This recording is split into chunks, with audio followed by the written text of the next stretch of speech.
I've just watched Matt Dillahunty's video on free speech, which is a response to some comments Thunderfoot has made off free speech, and I just wanted to just sort of off the cuff give my thoughts on some of this, because I do have some sympathy with Matt Dillahunty's position. I think in some ways it's not that far from my own, and I think that the whole argument, the whole importation of the argument of free speech in terms of this discussion is not very helpful, and I think that it tends to obscure the real problems that people do have with some of the ways that people run their blogs or run their YouTube channels or what have you.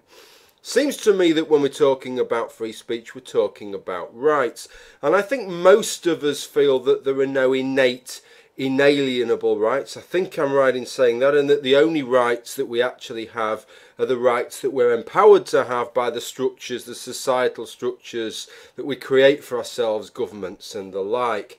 And so, whereas in the West we have a right generally to free speech within certain constraints that we define, again, through our elected representatives, in some parts of the world you don't have any kind of a right to free speech. Why? Because there is no innate right to free speech. And even if you declare that there is an innate right to free speech, it's kind of a moot point, because unless you have some way of enforcing that innate right to free speech, it's all meaningless gunk. So then when we talk about something such as YouTube and the way people run their YouTube channel, the way that they run their blog and police comments left on a blog, you then move on to the next kind of thing, which is, does free speech apply? So here's the thing then. YouTube gives us tools. It gives me, as somebody who runs a channel, the tools to censor and to block and to shape the comments that are left on my to my videos. And I tend not to use them, but it leaves me those tools. It gives me those tools. It enables me. And I don't think that anybody is claiming that what YouTube is doing is illegal.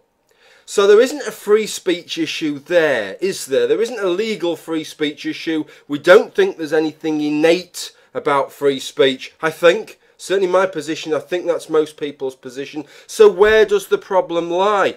Are we saying with regard to free speech that it lies with the actual videographer or the vlogger themselves? That there's nothing innately or legally wrong with YouTube providing us with those tools, but woe betide if we use those tools, then we're doing something either immoral or something illegal. Again, I don't think that that is a valid argument.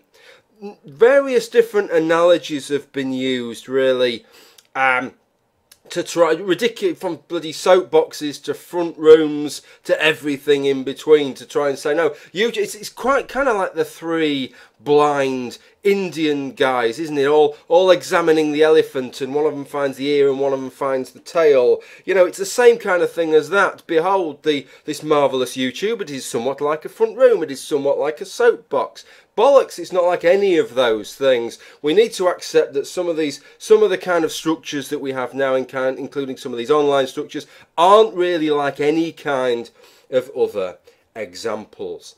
I don't think this is an issue of free speech, and I think that free speech detracts from the real issue. And the real issue is this: aside from the issue of free speech, we're all free to criticise, we're all free to critique the way that people choose to police, to moderate and to manage the comments that are left.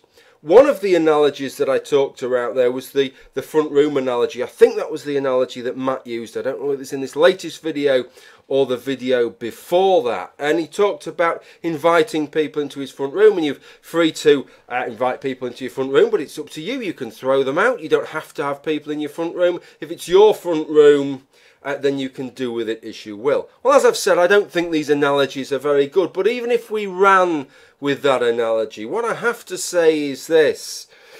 There's various ways in which you can run your channel. If you want to run your channel the way I run my front room, right, I don't know how you run your fucking front room, but I would set my videos to private, because I don't leave the front door open with a sign outside saying, if you want to hear me ranting on about something, come and take a seat. No, I choose individually who gets to sit in my front room and who doesn't. So this is the thing, here's the rub. If I invited you into my front room and you came and you sat down and I said, let me tell you about something, let me give you my views on X, Y or Z. And then after I'd given you my views, you said, well, yeah, I kind of agree with you, Jim, but I just have to say. And I said, no, shut the fuck up. I don't want to hear what you have to say. Get out my front room.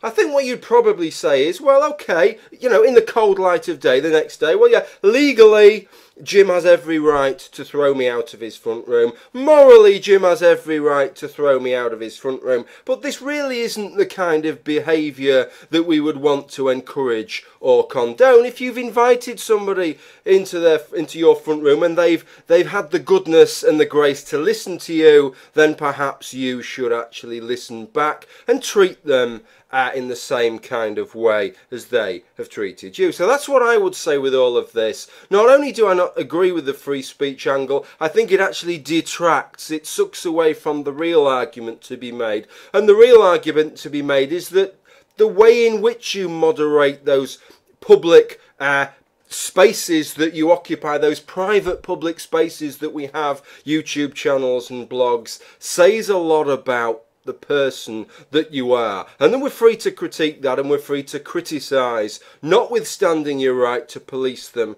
however you want. That's the real point, and that's really what we should be looking at, not confusing things, as Matt says, with talk of free speech. Okay, so thank you for listening, thank you for hearing me out. Now get the fuck off my channel, you bastards. Don't you dare leave a comment or subscribe or do anything at all positive. This is my space. Bugger off.